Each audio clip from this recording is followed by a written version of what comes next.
हैं Shrimad Bhagavatam canto 1 chapter number 3 verse number 38।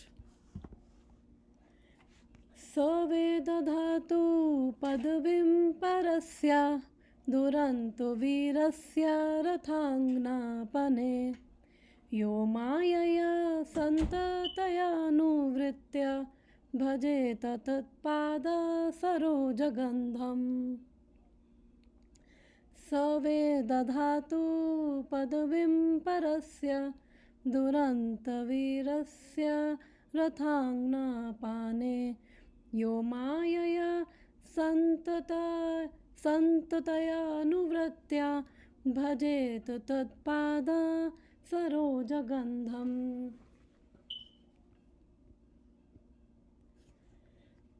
तो इसका मीनिंग एक बारी देखते हैं।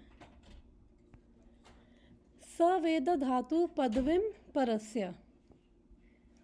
सवेद धातु पदवीं परस्य का मतलब कि अब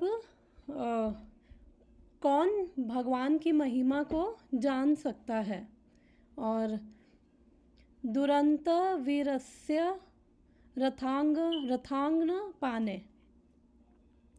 तो बेसिकली मैं थोड़ा सा ये मीनिंग से पहले मैं थोड़ा सा ओवरव्यू दे देती हूँ कि इस वर्स का कि क्या लिंक है, हमने अभी तक क्या पढ़ा है, तो उससे थोड़ा इजी रहेगा इसको समझने में। तो हम अभी सेक्शन नंबर 4th सेक्शन में हैं इस 3rd चैप्टर के। तो 30th वर्स से हमने ये पढ़ा था कि जो लोग भगवान की दिव्यता को समझ नहीं पाते हैं वो भगवान के विराट रूप को उनका स्थूल शरीर मानते हैं। और जैसे हम लोगों का ये फिज़िकल बॉडी है और साथ में एक सटल बॉडी है, सूक्ष्म शरीर जिसे कहते हैं, वैसे वो भगवान का भी एक विराट रूप को स्थूल शरीर बोलते हैं और उनका सूक्ष्म शरीर भी मानते हैं। तो सूत गोस्वामी जी कहते हैं ये क्या है, ये केवल एक कल्पना है, ये कल्पना मात्र है, क्योंकि भगवान क्या है, सच्चिदानंद है, सनातन है, चित्मय है, यानी कि उनको कंप्लीट नॉलेज है, उनको हर चीज़ का ज्ञान है और आनंदमय है। एंड देन फिर हमने पढ़ा था कि फिर कैसे भगवान के दर्शन कर सकते हैं जो इस स्थूल और सूक्ष्म शरीर के परे चले जाते हैं और बियॉन्ड जाते हैं। फिर वो सेल्फ रियलाइज होते हैं, अपना भी दर्शन करते हैं और भगवान का भी दर्शन करते हैं। और 35th वर्स में डिस्क्राइब किया गया था कि जो ज्ञानी हैं, जो लर्नड मैन हैं, वो भगवान की एक्टिविटीज़ को ऐसे बताते हैं कि इवन वेदों के लिए भी ये गुह्य है भगवान की एक्टिविटीज़। हरे कृष्णा। तो भगवान के लिए भी ये जो एक्टिविटीज़ हैं वो वेदों के लिए भी गुह्य हैं ये एक्टिविटीज़। खुशी, तुमने हैंड रेस किया है क्या, या गलती से हुआ है तुम्हारा हैंड रेस वो आ रहा है यहाँ पे?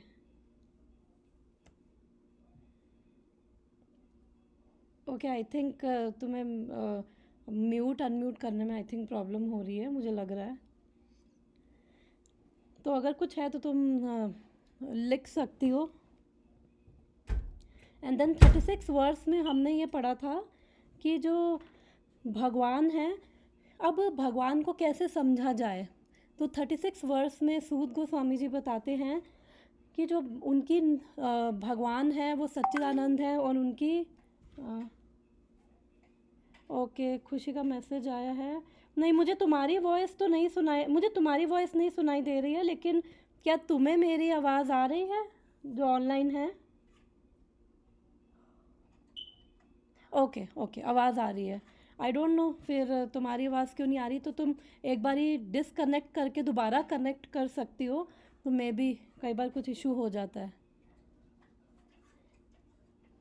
तो 36th वर्स में सूत गोस्वामी जी फिर बताते हैं कि भगवान का सुंदर रूप है, गुण है, उनकी इतनी अच्छी क्वालिटीज़ हैं। तो उनकी 9 क्वालिटीज़ बताई हैं एंड उनके 6 ऐश्वर्यों के बारे में बताया है 36 वर्स में कि भगवान अमोघ लीला हैं, कि उनकी जो भी लीलाएं हैं उनके अंदर कोई भी कंटामिनेशन नहीं है और वो क्रिएशन करते हैं, सृजते अव्यक्त, वो क्रिएशन करते हैं, वो पालन करते हैं, और वो एनहाइलेशन करते हैं। और फिर उसके बाद बताया है कि चांतर भूतेषु चांतर हिता, कि वो हर एक के हृदय में है, वही भगवान हर एक के हृदय में है परमात्मा के रूप में। आत्मतंत्र, वो कम्प्लीटली इंडिपेंडेंट है। और जागृता, यानी कि वो सारी एक्टिविटीज़ करते हैं लेकिन उनके अंदर बिल्कुल भी अटैचमेंट नहीं है, वो सब ये क्रिएट कर रहे हैं। तो हमने लास्ट क्लास में सुना था कि भगवान की जो एक एक जो ये क्वालिटी है, अगर उस पर मनन किया जाए तो ये फिनोमिनली वंडरफुल क्वालिटीज़ हैं, क्योंकि वो उनको कोई अटैचमेंट नहीं है, वो सब कुछ ये क्रिएशन कर रहे हैं, स्टिल उनको अटैचमेंट नहीं है, वो सबका पालन कर रहे हैं, कोई एक्सपेक्टेशन नहीं है, उनकी हर जो लीला है वो दोष से रहित है, और वो कम्प्लीटली इंडिपेंडेंट है, किसी पे डिपेंडेंट नहीं है। तो अगर एक एक चीज़ देखी जाए, अगर हम अपने ऊपर देखें तो हम कुछ भी क्रिएट करते हैं तो हम उससे बहुत अटैच हो जाते हैं, और हम चाहते हैं उसी चीज़ को ही इम्पोर्टेंस मिले, और हम हम डिपेंडेंट है अपनी हर चीज़ के लिए। हमारी इमोशनल नीड्स होंगे कुछ, हमारी ज़रूरतों के लिए, अलग अलग ज़रूरतों के लिए हम दूसरों पे डिपेंडेंट है। तो लेकिन भगवान क्या है, भगवान की ये जो 9 क्वालिटीज़ हैं, ये केवल कुछ क्वालिटीज़ हैं, ये उनकी कंप्लीट क्वालिटीज़ नहीं हैं। तो उन्होंने यहाँ पे थोड़ी बहुत क्वालिटीज़ बताई हैं, और वो एक एक क्वालिटीज़ जो है, अगर हम उसको देखें तो भगवान की महानता हमें एक्चुअली समझ आती है। एंड देन नेक्स्ट वर्स, फिर अब 37th वर्स में वो सूत गोस्वामी जी बताते हैं कि अब कौन भगवान को नहीं समझ सकते हैं।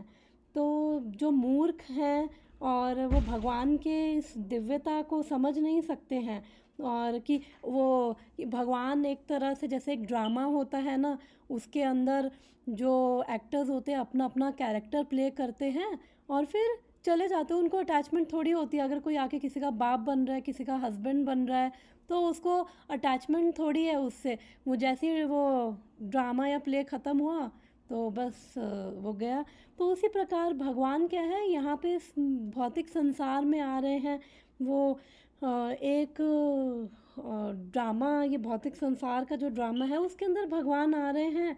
और जो मूर्ख हैं, भगवान वहाँ पे 2 कैटेगरी के लोग बताए थे, एक तो सकाम कर्मी और एक जो ये मेंटल स्पेकुलेटर्स, जो ये ज्ञानी हैं, वो भगवान को समझ नहीं पाते हैं। तो हमने लास्ट वर्स में डिटेल में डिस्कस किया था ये क्यों नहीं समझ पाते हैं।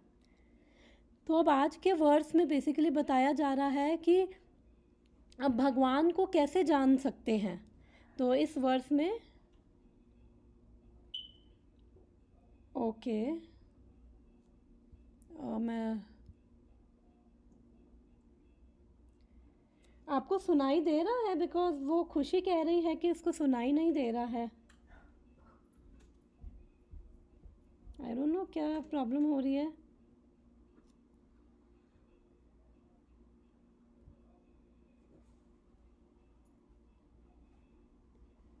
मेरी आवाज यस, सब आ रही है, मुझे आ रही है, यस। अच्छा, अभी मुझे आया, बट उस समय से मुझे सुनाई नहीं दे रहा था आपका आवाज। Oh really? अच्छा, हाँ, मैंने 2-3 बार ज्वाइन किया, फिर भी ऐसा हो रहा था। ओके, आई डोंट नो क्या इशू हुआ, क्योंकि मैंने अपना नेटवर्क चेक किया है तो मेरा ही शायद हो रहा था, क्योंकि आंटी को तो शायद सुनाई दे रहा था, राइट, आपका आवाज। हाँ, उनको सुनाई दे रहा है क्योंकि उनकी तरफ से कुछ आया नहीं ऐसा, तो आई होप सुनाई दे रहा है।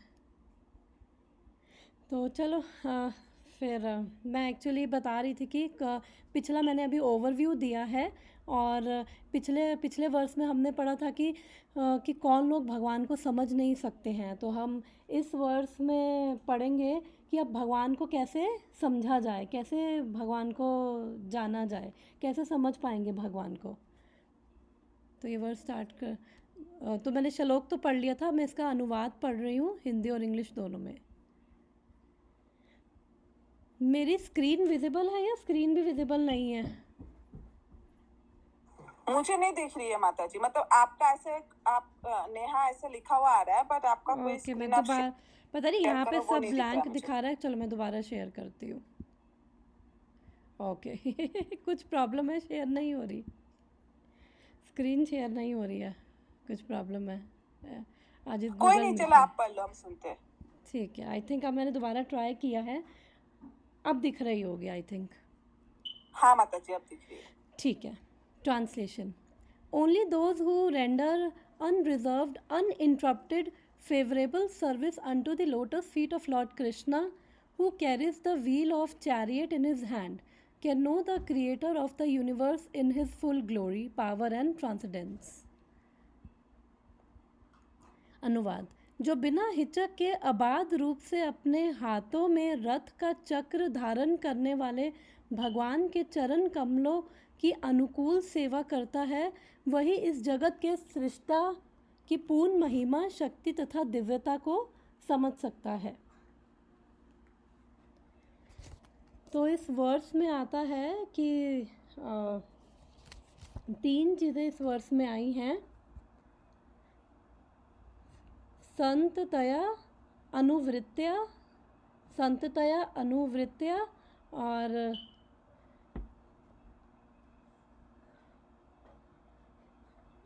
तीसरी है दुरंत अमायया।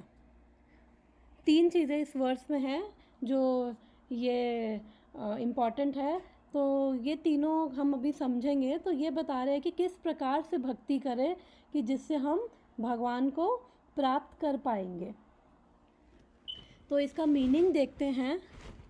आई थिंक अच्छा, अभी इसका मीनिंग नहीं देखा हमने इस श्लोक का।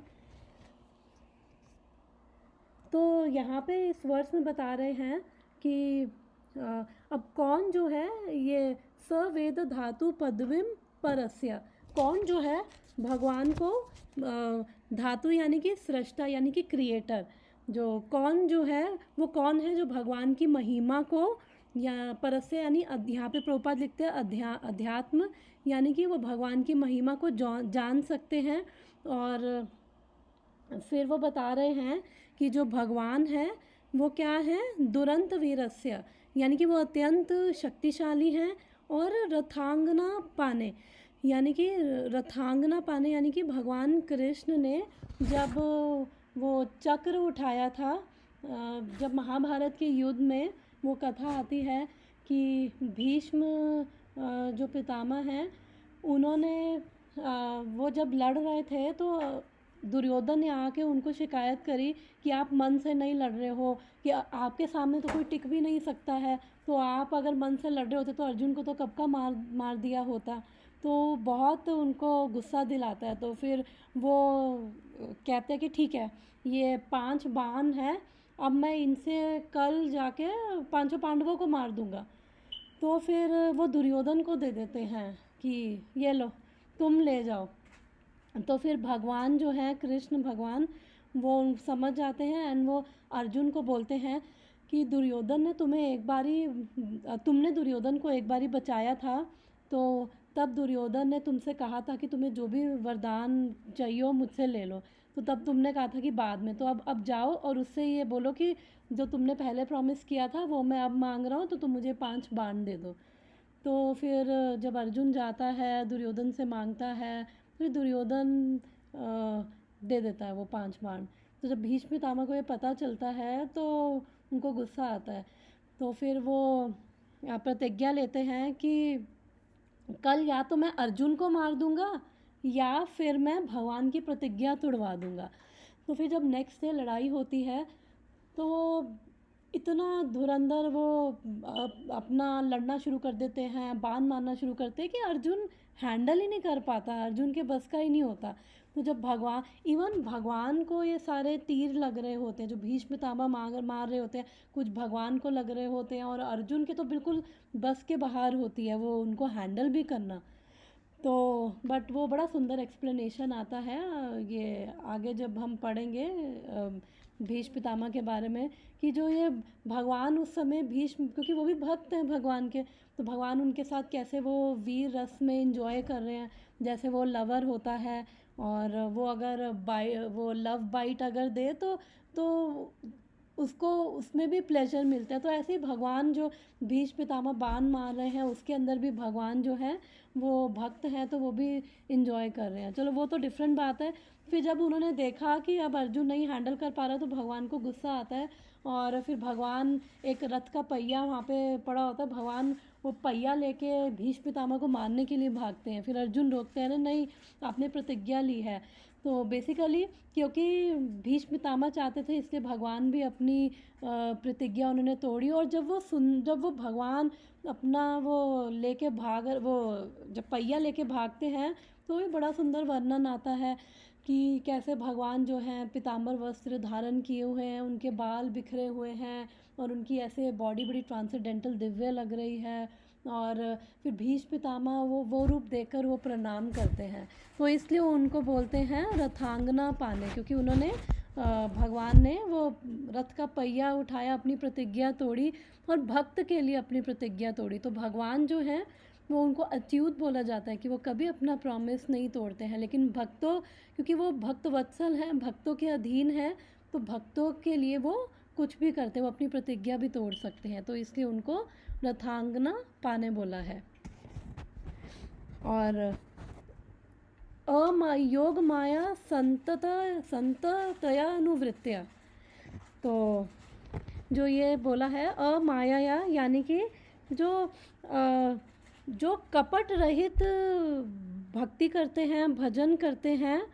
तो कपट रहित यानी कि उनको बदले में कुछ भी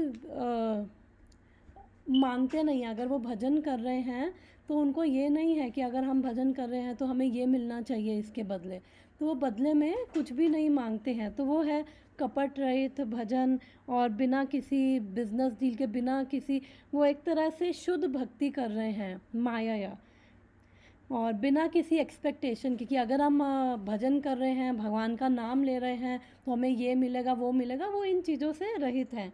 और संततया का मतलब कि वो निरंतर ही कर रहे हैं, निरंतर यानी कि रेगुलरली कर रहे हैं, बिना किसी इंटरप्शन के कर रहे हैं। और बिना किसी इंटरप्शन के यानी कि अहेतु की अप्रतिहता, जब बिना किसी इंटरप्शन के करते हैं तो फिर और ऐसा मतलब हो सकता है कि कई बारी भक्तों की थोड़ी बहुत डिज़ायर्स हो सकती है, कोई बहुत सिंसियर है लेकिन उसके हृदय में कुछ डिज़ायर्स हो सकती हैं, भौतिक इच्छाएं हो सकती हैं, पर वो क्या है, वो इच्छा बनाए नहीं रखना चाहता भक्त। तो इसलिए वो भगवान से प्रार्थना करता है कि आप मेरे हृदय से सारी काम वासना दूर कर दो। तो इसलिए जो ये मैंने इससे पहले का मीनिंग बताया है माया या मतलब कि जो बिना किसी डिज़ायर के भगवान की भक्ति कर रहा है। और फिर संततया का मतलब है कि जो निरंतर अप्रतिहता रेगुलरली कर रहा है बिना किसी इंटरप्शन के, चाहे कुछ अच्छा हो रहा है चाहे कुछ बुरा हो रहा है, चाहे उसकी लॉटरी लग रही है चाहे कोई दुख हो रहा है, इसका मतलब वो स्टिल भजन में ही एब्जॉर्ब है। अगर क्योंकि ये मटेरियल वर्ल्ड है, चीज़ें ऊपर नीचे होती रहेंगी, कभी दुख भी होगा कभी सुख भी होगा, तो वो स्टिल इन सिचुएशंस के बावजूद भी वो भगवान का भजन कर रहा है। और तीसरा है अनुवृत्त यानी कि अनुकूल होके, फेवरेबल होके वो भजन कर रहा है भगवान का। कि जैसे अब पिछले श्लोक में बताया था कि कौन भगवान को नहीं जानते हैं और उनकी लीलाएं नहीं जान सकते हैं। तो बेसिकली जो है ये असत संग त्याग यानी कि असत संग त्याग, यही वैष्णवाचार, कि जब हम भजन क्रिया करते हैं तो बेसिकली जब तक व्यक्ति के जीवन में असत संग है यानी कि जो उसकी एसोसिएशन है भक्ति के लिए फेवरेबल नहीं है, तब तक वो जैसा संग होगा फिर भक्त की वैसी ही अट्रैक्शन होगी। तो इसके ऊपर एक कथा याद आती है कि कैसे रावण ने और कुंभकर्ण ने और विभीषण ने, तीनों ने ही तपस्या की थी ब्रह्मा जी की। तो रावण, जब ब्रह्मा जी आए तो रावण ने बोला कि मुझे बहुत शक्तिशाली बनना है वो सब, तो ब्रह्मा जी ने कहा तथास्तु। फिर अब कुंभकर्ण की बारी आई थी मांगने की, तो उन्होंने वो सरस्वती जी ने उनका वो घुमा दिया था, तो उन्होंने यही मांग लिया कि निद्रा ही मांग ली कि मैं सोता रहूं। तो ब्रह्मा जी ने कहा तथास्तु। अब विभीषण ने बोला कि मुझे भगवान के चरणों में आसक्ति चाहिए, अटैचमेंट चाहिए। तो ब्रह्मा जी ने कहा तथास्तु। बस विभीषण की एक ही प्रॉब्लम थी कि वो रावण से बहुत अटैच था। तो जब तक रावण ने उसे लात नहीं मारी तब तक वो भगवान राम की शरण में नहीं आ पाया। तो ऐसे ही हमारे जीवन में जब तक असंग रहता है तब तक वो हमें भी नीचे खींचता रहता है। तो असंग यानी कि ऐसा संग जो हमारी भक्ति के लिए फेवरेबल नहीं है।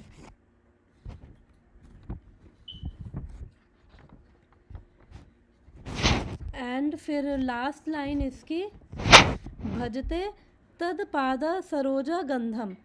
फिर जो इस प्रकार से इन तीनों जो ये मैंने चीज़ें बताई है, इस प्रकार से जो भगवान के जो पाद हैं यानी कि उनके जो चरण हैं, उनकी जो गंध से गंध के द्वारा उनका भजन करता है इस प्रकार से, तो बेसिकली मतलब कि भगवान के चरणों की वो सेवा कर रहा है, इसका मतलब ये है।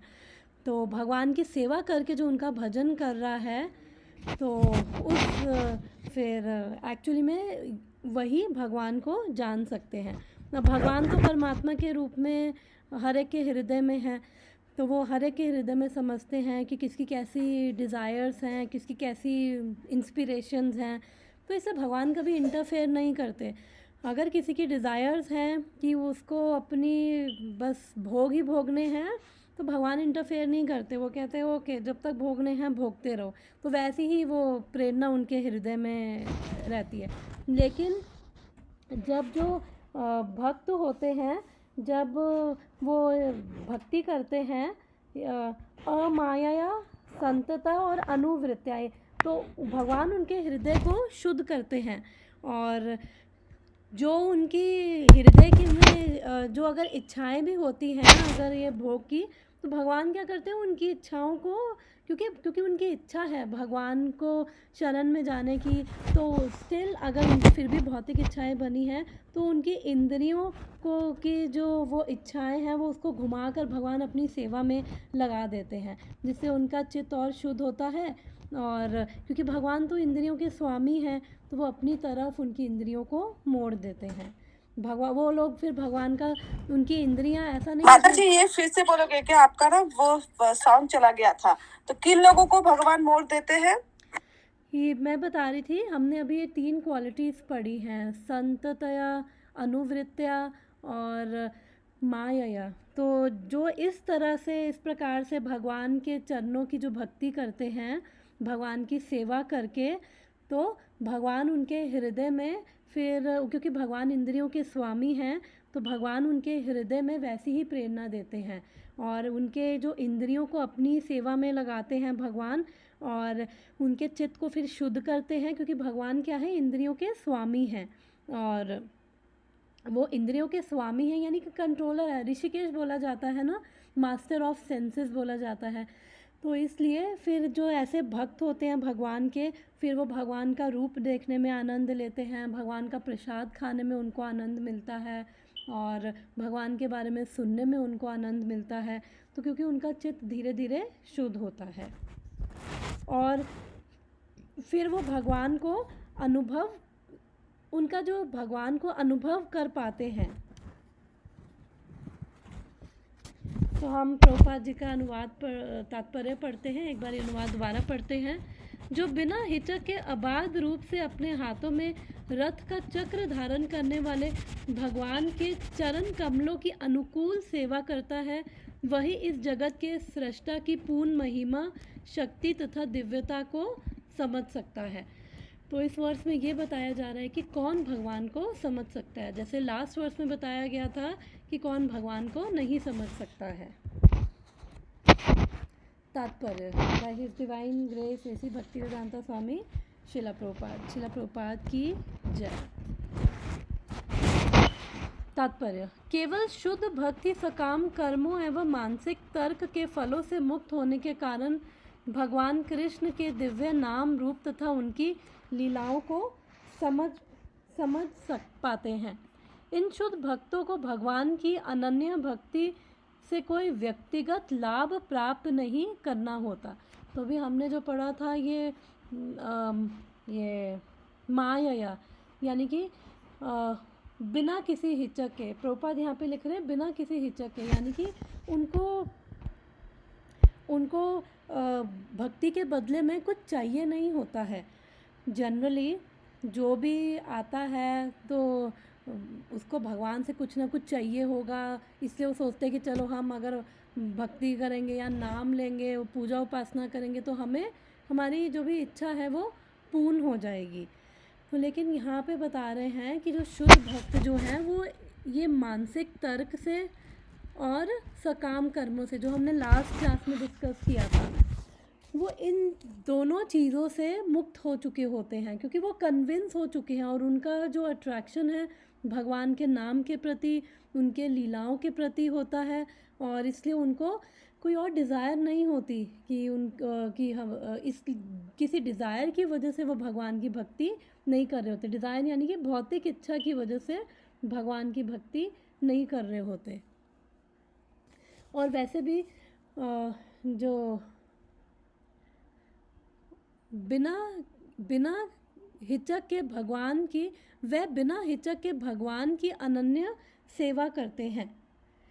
तो बिना हिचक यानी कि उनको कोई डाउट नहीं रहता है कि अरे भगवान हमारी, कई बार होता है ना कि डाउटफुल होते हैं कि भगवान साथ हैं या नहीं, भगवान रक्षा करेंगे या नहीं करेंगे, भगवान बचाएंगे हमें क्या कर, तो भगवान पे वो बिल्कुल डाउट नहीं करते हैं ऐसे भक्त।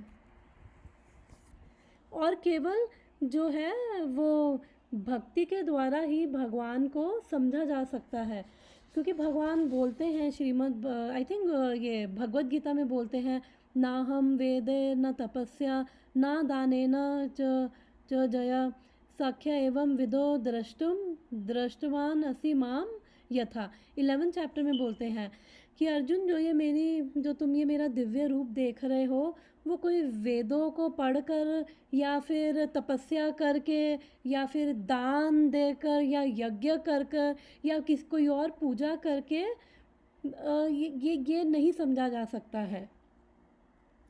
और फिर भगवान बोलते हैं कि भक्त्यात्वा अनन्या सख्या अहम एवं विदो अर्जुना ज्ञातुम द्रष्टुम च तत्वेन प्रवेष्टुम च परंतपा, कि अर्जुन केवल भक्ति के द्वारा, अनन्य भक्ति के द्वारा ही मुझे समझा जा सकता है।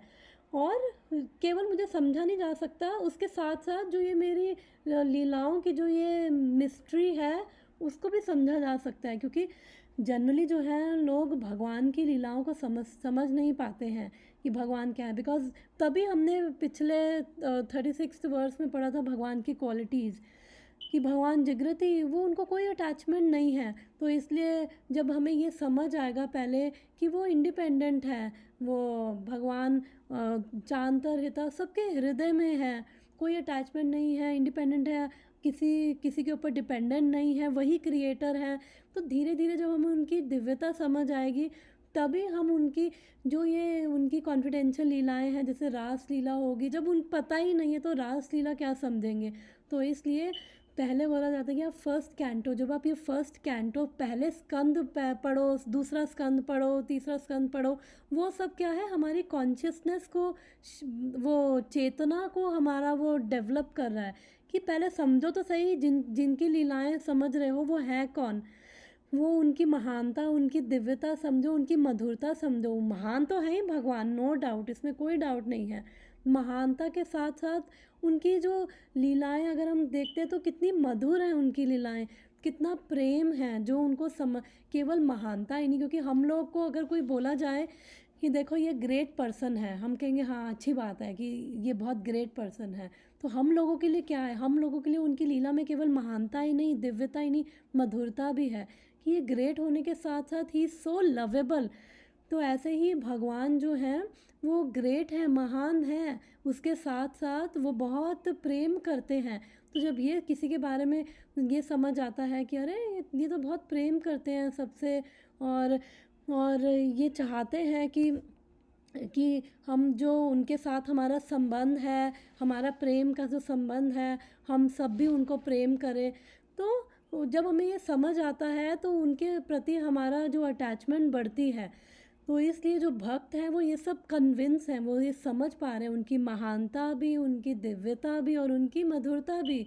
तो इसलिए वो ये मानसिक तर्क वितर्क से ऊपर उठ चुके हैं, कन्विंस हो चुके हैं, और वो सकाम कर्मों को भी उनको पता है कि सकाम कर्म यानी कि जो भी कर्म कर रहे हैं अटैचमेंट, उन कर्मों से हमें अटैचमेंट होती है, रिजल्ट से अटैचमेंट होती है कि अगर हम ये करेंगे तो ये रिजल्ट मिलेगा। तो वो इन सबसे ऊपर उठ चुके हैं और इसलिए वो अनन्य भक्ति कर पा रहे हैं। इस सृष्टि में प्रत्येक प्राणी प्रत्यक्ष या अप्रत्यक्ष रूप से भगवान की सेवा कर रहा है। भगवान के इस नियम से कोई छूटा नहीं है। तो अब वो बोल रहे हैं कि इस सृष्टि में जो है हर कोई प्रत्यक्ष या अप्रत्यक्ष रूप से भगवान की सेवा कर रहा है। डायरेक्टली या इनडायरेक्टली हर कोई भगवान की सेवा कर रहा है। तो अगर हम इसको देखें, डायरेक्टली कौन कर रहे हैं? भक्त कर रहे हैं, क्योंकि उनको पता है कि भगवान की महानता भी पता है, दिव्यता भी पता है, मधुरता भी पता है, और वो भगवान से प्रेम करते हैं, तो इसलिए वो उनकी डायरेक्टली सेवा कर रहे हैं। और अगर हम देखें जो इनडायरेक्टली कौन कर रहे हैं, जो इवन नहीं भी मान रहे हैं ना कि ये भगवान कौन है, और चाहे वो नास्तिक हो, चाहे वो किसी और को भी मान रहे हों, तो वो क्या कर रहे हैं इनडायरेक्टली, क्योंकि जहाँ पे कृष्ण है, या तो हम लोग हर चीज़ कृष्णमय है। एक्चुअली इस संसार में हर चीज़ भगवान से आई है और हर चीज़ में भगवान है। हम कृष्ण को अलग नहीं कर सकते। इवन इस भगवान बोलते हैं ना भगवत गीता में कि I am the source of spiritual and material. जो भी भौतिक चीज़ दिख रही है संसार में, जो भी आध्यात्मिक है, सबका सोर्स मैं ही हूँ। तो इसलिए कोई भी चीज़ कृष्ण से अलग नहीं है। लेकिन जब हम उसके अंदर से भगवान को अलग करके देखते हैं तो हम तब उसको क्या कहते हैं? माया। यानी कि जहाँ पे कृष्ण को अलग कर दिया वहाँ पे माया आ गई। तो माया भी कौन है? भगवान की ही दासी है। जो दुर्गा देवी है वो भगवान की ही दासी है, तो वो भी भगवान की ही सेवा कर रही है। तो इसलिए जो लोग भगवान की नहीं सेवा करें, या तो हम भगवान की सेवा करेंगे या फिर माया की सेवा। तो जो भगवान की नहीं सेवा कर रहे फिर माया की सेवा कर रहे हैं, यानी कि भगवान की जो दासी है उसकी सेवा कर रहे हैं। तो एक तरह से वो इनडायरेक्टली फिर भगवान की सेवा कर रहे हैं, बट वो that is not the right way. वो राइट वे नहीं है इसलिए। और इसलिए कह रहे हैं कि इससे हर कोई इसी नियम में है। और एक्चुअली में अगर देखा जाए तो अगर हम ध्रुव महाराज की भी कहानी आती है कि कैसे जो ध्रुव महाराज के पिता थे वो तानपाद, तो उनकी गोद में वो ध्रुव महाराज का बड़ा भाई जो था, उनका स्टेप ब्रदर सौतेला भाई बैठा हुआ था। तो ध्रुव महाराज की भी इच्छा थी कि वो अ, मेरी वॉइस फिर नहीं आ रही है क्या?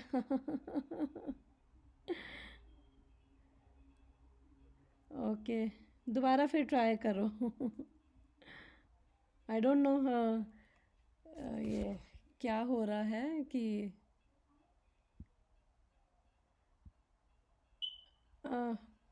आई थिंक सब कनेक्टेड हैं, कॉल पे हैं, और आई थिंक कुछ मे बी प्रॉब्लम हो रही है जिस वजह से मेरी आवाज़ नहीं आ रही है।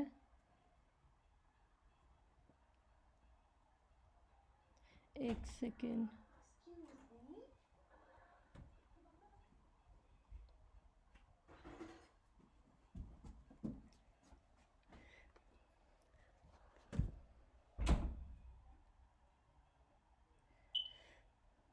तो जो भगवान हैं,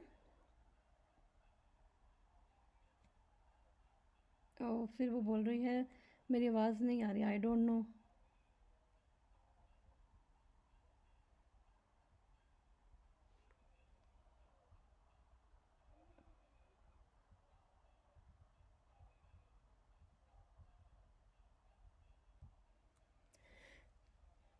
मैं बता रही थी कि अगर हम ध्रुव महाराज की भी स्टोरी देखें, अगर हम ध्रुव महाराज की भी कहानी देखें, तो उसके अंदर हम समझ सकते हैं कि ध्रुव महाराज को भी।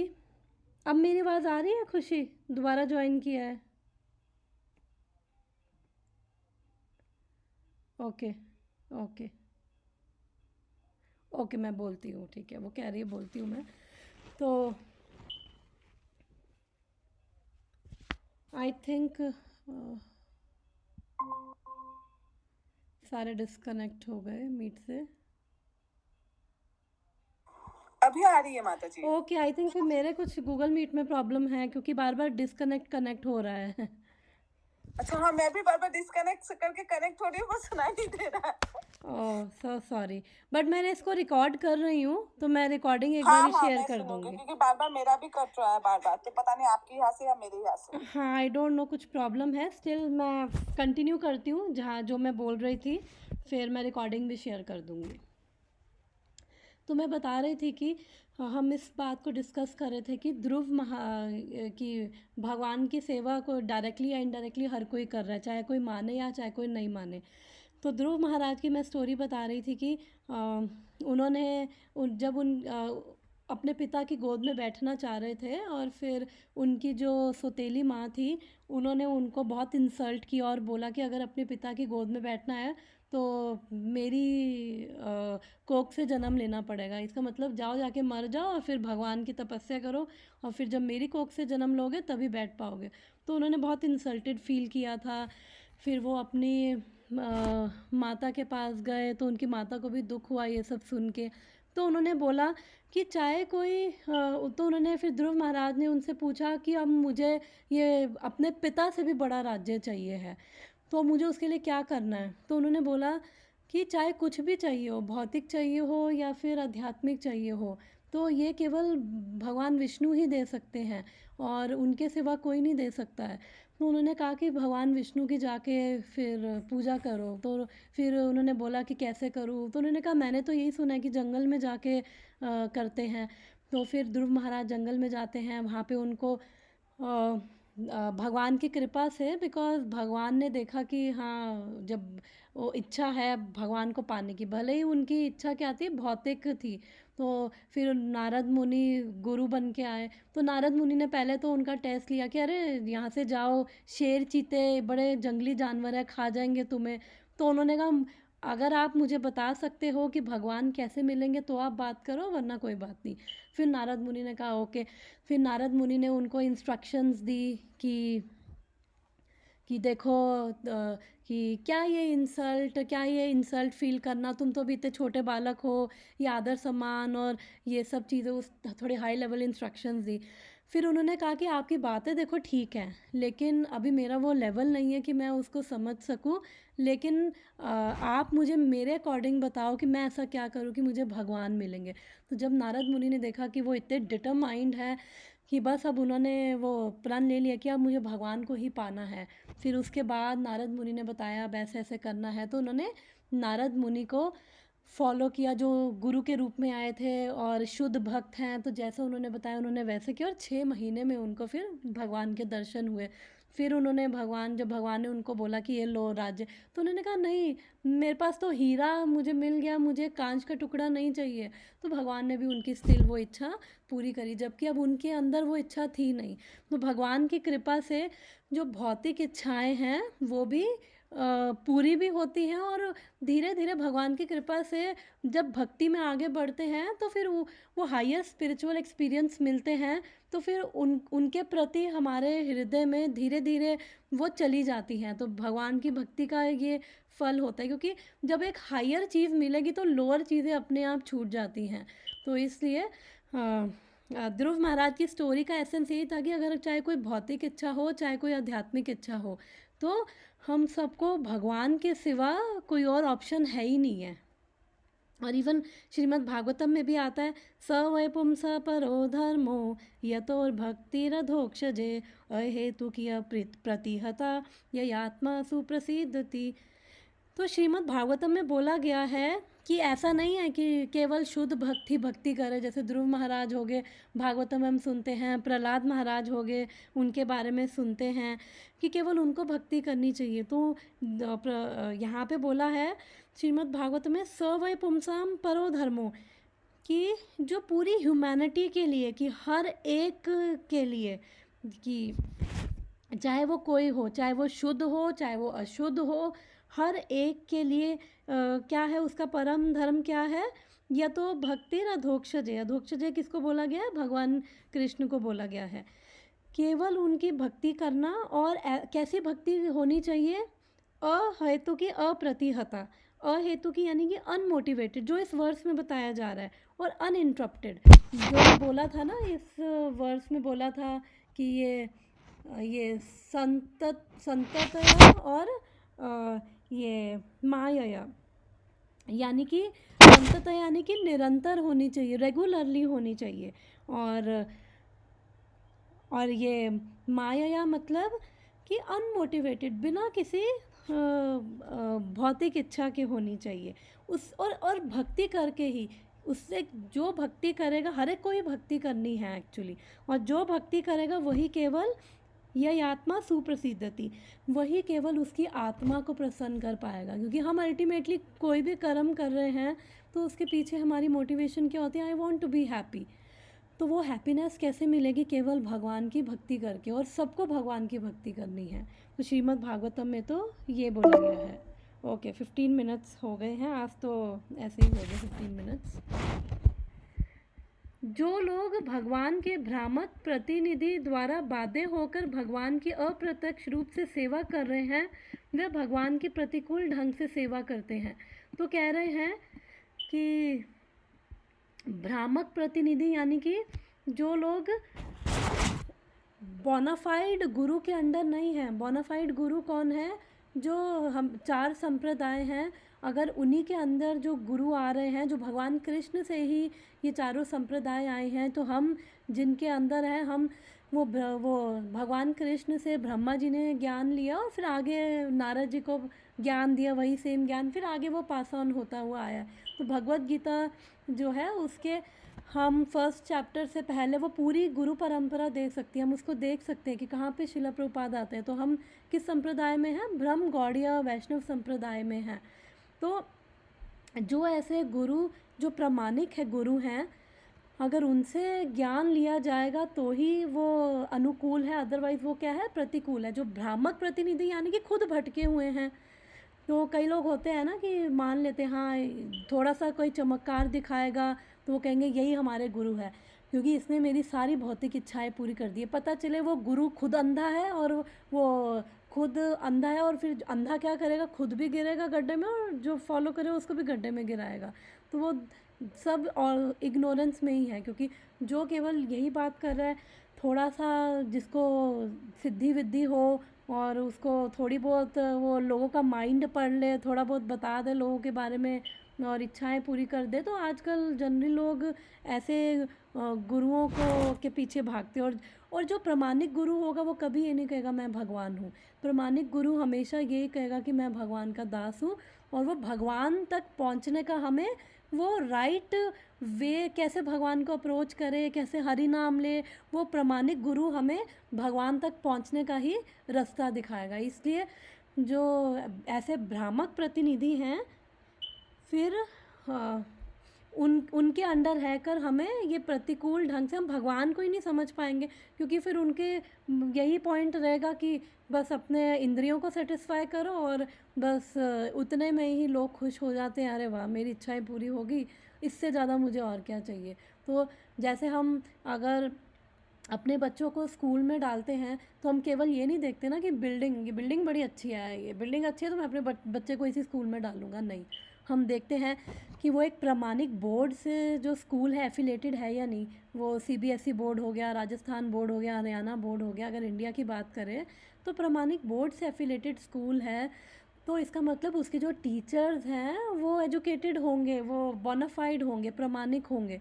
तो हम जब अपने बच्चों की लाइफ के साथ खिलवाड़ नहीं करते, तो जब अध्यात्म की बात आती है तो हम कैसे फिर इधर उधर कुछ भी कोई रील से सुन लेंगे, व्हाट्सएप यूनिवर्सिटी से व्हाट्सएप में मैसेज सर्कुलेट होंगे, वहाँ से हम सुन लेंगे अच्छा ये है भगवान, ये है कृष्ण, ये है राधा रानी, और क्या उल जलूल चीज़ें होती हैं, वही सुन के तो समझते हैं।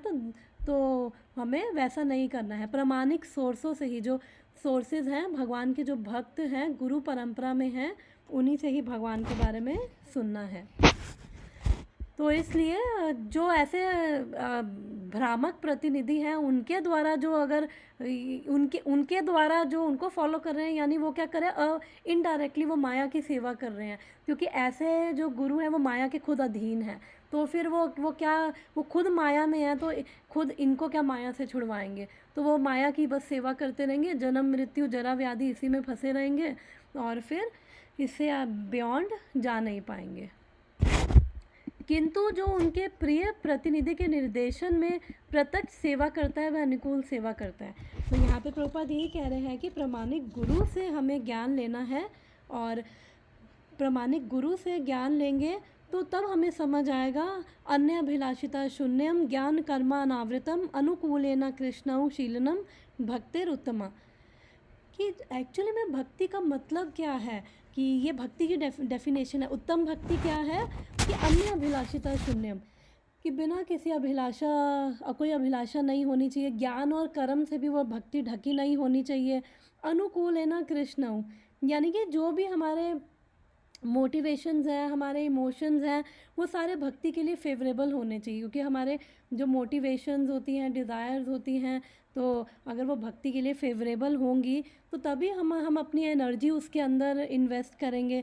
और कृष्णा शीलनम भक्तिरुत्तमा, और अनुशीलनम किसको, जो हमारे पूर्ववर्ती आचार्य हैं उनको फॉलो कर रहे हैं, क्योंकि हमें नहीं पता है कि क्या भक्ति है, कैसे करना है। तो हम अपने जैसे स्कूल में टीचर से हम सीखते हैं ना कि क्या करना है, कैसे करना है, ऐसे ही अध्यात्म में भी हमें भी अपने गुरु से सीखना है कि क्या है। लेकिन आई नो ये हाईएस्ट स्टेज है कि बिना कोई वो अभिलाषा ना हो, ये एक हाईएस्ट स्टेज है। लेकिन स्टिल जो भी हो, अगर भक्तों की इच्छाएं भी हैं तो वो उनका एटलीस्ट गोल ये रहना चाहिए कि हम जो अभी भक्ति करें, हो सकता है कि हृदय में इच्छाएं हो, डिज़ायर्स हो, ये चाहिए वो चाहिए, लेकिन जब हम ये चीज़ें सुनते हैं तो हमें समझ आता है कि गोल ये होना चाहिए कि एक दिन, और हम भगवान से उसके लिए प्रार्थना भी करें कि भगवान एक दिन ऐसा हो कि आपके जो भक्ति कर रहे हैं बिना, केवल आपकी प्रसन्नता के लिए करें, केवल आपका प्रेम पाने के लिए करें।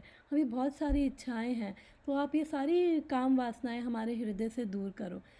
तो हम जहाँ पे हैं, हम वहाँ से हम अपने बेबी स्टेप्स लें, हम छोटे छोटे स्टेप्स लें, अपने शॉर्ट टर्म गोल्स बना सकते हैं कि मैं जो है माला अपनी रेगुलरली करूँगा। अगर मैं 1 माला करता हूँ, 2 माला करता हूँ, 16 माला करता हूँ, तो मैं उसको रेगुलरली करूँगा। ऐसा नहीं एक दिन तो 16 कर ली, अगले दिन बस बैठ गए, हो गया आज बस हो गया, फिर उसके बाद 1 महीने बाद याद आया माला करनी होती है। नहीं, अप्रतिहता, अहेतु की अप्रतिहता, अनइंटरप्टेड, निरंतर, असंतता यानी निरंतर होना चाहिए। चाहे कोई दुख आ रहा है, चाहे कोई सुख आ रहा है, तो हमें हमारी भजन नहीं छोड़ना है, क्योंकि ये मटेरियल वर्ल्ड है, ये चीज़ें होंगी। जब दुख सुख आएंगे तो हमें उनके अंदर नेविगेट करने की कैपेसिटी भी, इंटेलिजेंस भी भगवान की कृपा से ही आएगी। तो इसलिए भगवान का भजन करते रहेंगे, और धीरे धीरे अपने बेबी स्टेप्स लेते हुए, भगवान के बारे में सुनते हुए, श्रवण करते हुए, जब हम सुनते हैं तब हमें समझ आता है, अच्छा ओके भगवान ऐसे हैं, उनकी इतनी वो दिव्य हैं, और हमें भी उस शुद्ध भक्ति के लेवल पे पहुंचना है। बट हम अभी जहाँ पे हैं हम वहीं से स्टार्ट करें। 1 माला से है तो 1 माला, लेकिन रेगुलर करें। कुछ भगवान का प्रसाद खाएं, सात्विक तरीके से बनाकर भोग लगा के भगवान का प्रसाद खाएं।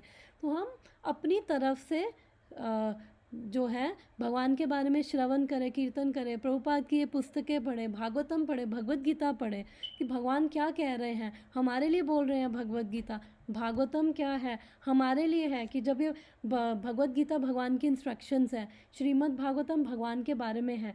वो प्रैक्टिकल सिचुएशंस, जब ये प्रैक्टिकल सिचुएशंस आती थी तो जो भगवान के भक्त थे उन्होंने क्या किया, और जो भक्त नहीं थे, सकाम कर्मी, सबका भागवतम में सबका वर्णन आता है, तो उन्होंने क्या किया, कैसे डील करे, तो उनसे हम वो प्रैक्टिकल सिचुएशंस में हमें लर्निंग्स मिलती हैं। तो ये भागवतम भगवत गीता पढ़े और सुने भी भक्तों से, तो उससे क्या है, हम और जब हम गुरु की शरण में जाके ये सब चीज़ें करेंगे, गुरु से सुनेंगे, समझेंगे, तो वो क्या हो जाएगा, अनुकूल हो जाएगा। अनुवृत्तियाँ, जो इस वर्ष में आया है ना, अनुवृत्तियाँ, वो भक्ति अनुकूल हो जाएगी, क्योंकि प्रामाणिक गुरु के अधीन होकर हम उनकी इंस्ट्रक्शंस को फॉलो कर रहे हैं, क्योंकि गुरु का पर्पस है केवल जो उनके फॉलोअर्स हैं प्रमाणिक गुरु वो भगवान तक ही पहुंचाएंगे। गुरु कभी ये नहीं कहेंगे कि हाँ मेरा ये करो वो करो और मेरे को भगवान बना दो। प्रमाणिक गुरु हमेशा कहेगा मैं भगवान का दास हूँ, कभी अपने आप को भगवान नहीं कहेगा। ऐसे अनुकूल सेवक भगवत भक्त ही होते हैं। तो जो इन तीनों से तीनों से जो ये भगवान की सेवा करते हैं, ये माया या संतता और अनुवृत्तियाँ, इन तीनों तरीक़ों से भगवान की सेवा करते हैं, तो फिर वो ऐसे भगवत भक्त बन जाते हैं।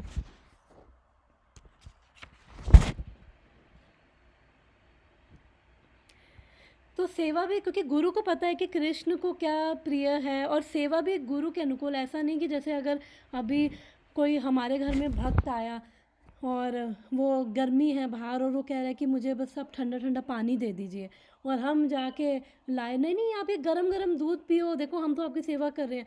सेवा हमेशा जो वो चाह रहा है उसके अनुकूल होनी चाहिए। तो इसलिए गुरु को पता है कि भगवान का क्या मूड है, भगवान की कैसे सेवा करनी चाहिए, इसलिए हमेशा अपने तरीके नहीं मैन्युफैक्चर करने। जैसा गुरु की आज्ञा है, शुद्ध वैष्णवों की आज्ञा है, हमें वैसी उनके अनुकूल होके सेवा करनी चाहिए। और जब ऐसे अनुकूल होकर सेवा करते हैं तो तब भगवान की लीलाओं को अनुभव भी कर सकते हैं। जैसे कुलशेखर महाराज थे, वो जब वो इतने भगवान के भक्त थे, भगवान से उनका इतना प्रेम था, वो जब भी रामायण सुनते थे तो वो उनकी लीलाओं में एब्जॉर्ब हो जाते थे। तो एक बार ये आता है कि जब उन्होंने वो एक ब्राह्मण आते थे तो डेली उनको रामायण सुनाते थे, तो उनको बोला गया था कि आप ये माता सीता वाला मत पढ़ना, क्योंकि वो जब ये सुनते थे माता सीता को रावण किडनैप करके ले गया, तो वो उस भाव में आके लीला में प्रवेश कर जाते थे और वो बोलते थे चलो मेरी सारी सेना तैयार, सारी सेवकों को बोलते थे चलो तैयार हो जाओ, आज माता सीता को रावण ने कैसे पकड़ लिया, मैं उसको नहीं छोड़ूंगा।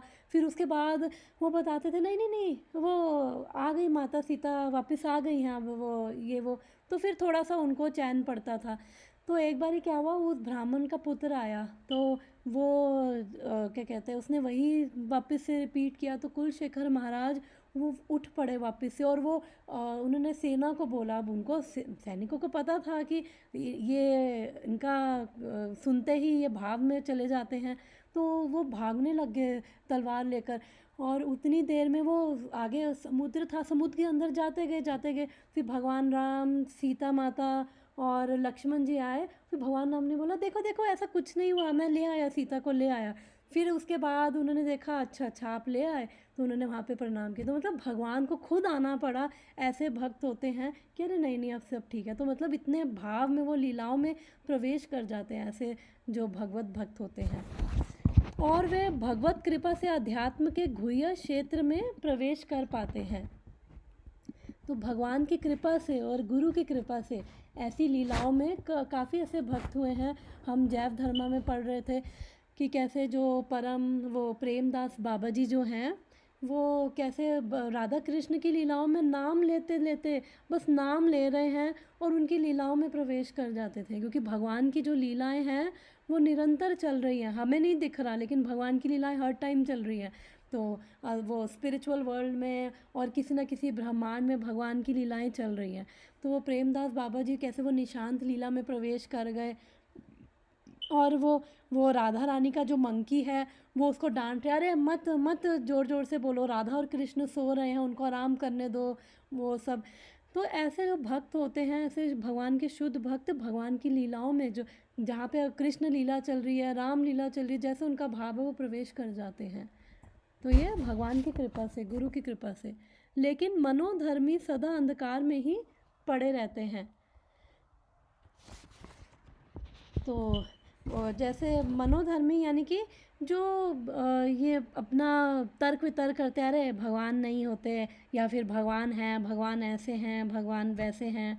आई थिंक ये कॉल कट जाएगी 2 मिनट्स में, बट मैं स्टिल कंटिन्यू करूँगी, ये इसको ख़त्म करूँगी और रिकॉर्डिंग शेयर कर दूँगी। तो मैं ज्वाइन कर सकती हूँ माता जी, हम फिर से ज्वाइन कर सकते हैं। मेरे को फिर दोबारा लिंक जनरेट करना पड़ेगा उसके लिए ओ फिर। अच्छा ठीक है कोई बात नहीं। तो वो कह रहे कि जो मनोधर्मी है वो सदा अंधकार में पड़े रहते हैं। तो जो जैसे अब एक साइंटिस्ट था ना, स्टीफन हॉकिंस, बहुत फेमस है। तो उसने आई थिंक कुछ लिखा था कि गॉड इज़ डेड। तो फिर जब वो मरा तो फिर किसी ने बड़ा सरकास्टिक वे में उसका मजाक उड़ाते हुए लिखा कि Stephen Hawkins is dead, god from god. तो मतलब कि वो अपने तरीके से कि अपने ही, क्योंकि इग्नोरेंस में है, इतनी अविद्या में है, उनको समझ ही नहीं आता कि एक्चुअली में कि हम कौन है, क्या हमारा पर्पस है। और इतना अटैचमेंट्स है, इतनी अविद्या, इतना इग्नोरेंस है कि वो अंधकार में ही पड़े रहते हैं, चाहे वो ज्ञानी भी हो, चाहे वो किसी भी लेवल पे हो। जैसा कि भगवत गीता में कहा गया है, भगवान स्वयं शुद्ध भक्तों को उनकी निरंतर प्रेमा भक्ति के कारण साक्षात्कार के मार्ग की ओर ले जाते हैं, और स्वयं भगवान लेके जाते हैं। भगवान की कृपा होती है जब ऐसे भक्त जिनके हृदय में भगवान को पाने की इच्छा होती है, तो भगवान उनको उन पे कृपा करते हैं, उनका चित्त शुद्ध करते हैं। क्योंकि हम लोगों में कैपेसिटी नहीं है कि हम लोग अपने बल पे हम अपनी इन अटैचमेंट्स को छोड़ दें, हम अपने बल पे अपने हृदय के इन अनर्थों को छोड़ दें। तो हमारे अंदर वो कैपेसिटी नहीं है। लेकिन जब भगवान कृपा करते हैं तो भगवान की कृपा से हमारा हृदय शुद्ध होता है, हमें क्लैरिटी मिलती है, हमें साफ साफ दिखने लग जाता है। अदरवाइज़ जैसे मैंने बताया था कि हम सब अपने ही बबल में बैठे हुए हैं, और हम अपने बबल में अपने आप को वो सेंटर में रख के बैठे हुए हैं, और अपने आप को इम्पोर्टेंस देना चाहते हैं। और वो बबल इतना स्ट्रॉन्ग है कि हमें समझ नहीं आता कि एक्चुअली में कि हम क्या हैं और क्या करने आए हैं।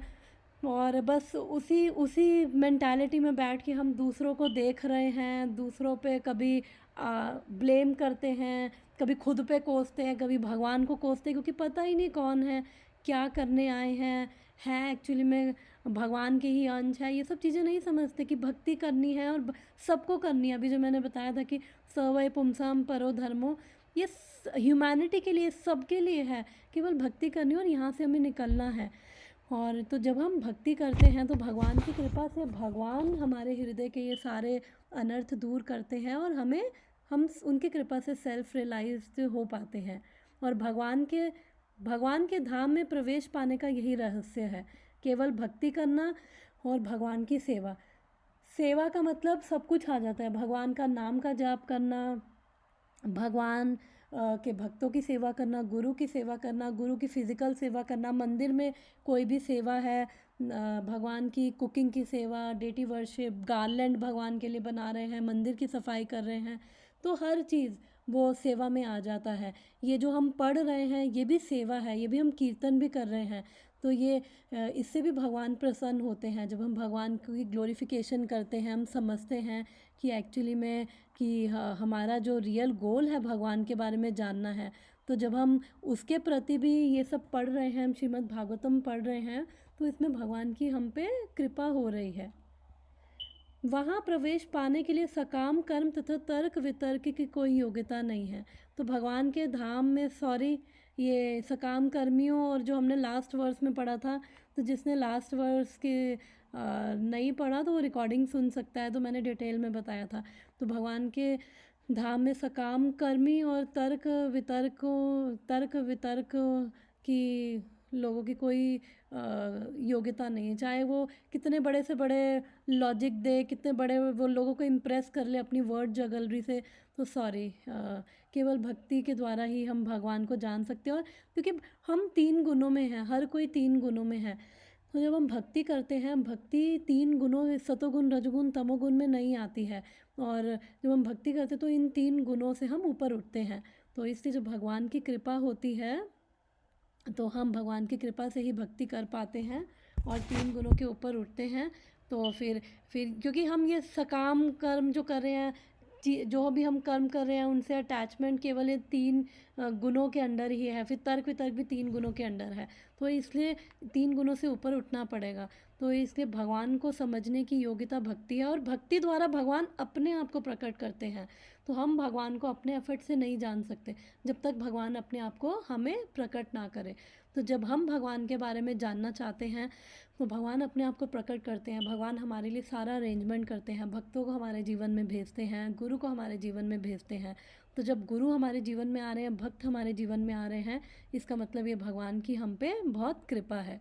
तो इसलिए हमें भक्तों के संग में रहना है और भक्तों के संग में भगवान के बारे में सुनना है, और उससे भगवान भी प्रसन्न होंगे और हमारे हृदय की भी शुद्धि होगी।